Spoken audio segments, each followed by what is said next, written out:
Acá tenemos el detector de movimientos. Este es el detector de movimientos.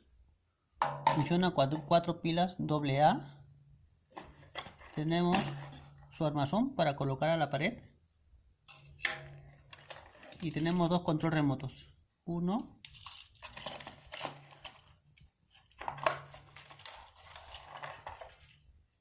y dos. Este control remoto funciona con una pila de relojes.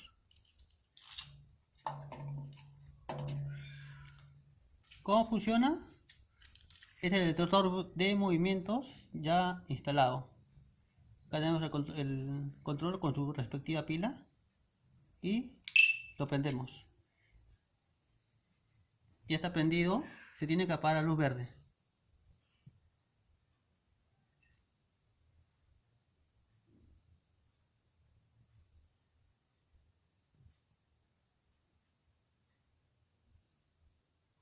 Ya, muy bien, se apagó la luz verde. Ahora me detectó mi movimiento, con esto lo apago. Con esto lo apago y lo vuelvo a prender. Ahora esperemos que se apague la luz verde.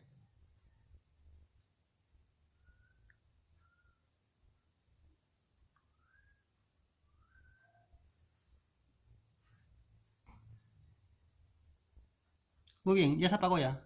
Ahora, simplemente con que detecte un movimiento, se va a prender la luz roja por 5 segundos.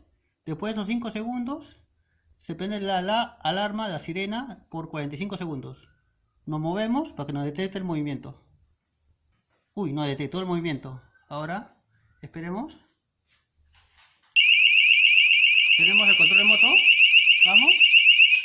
Y le apagamos. Listo.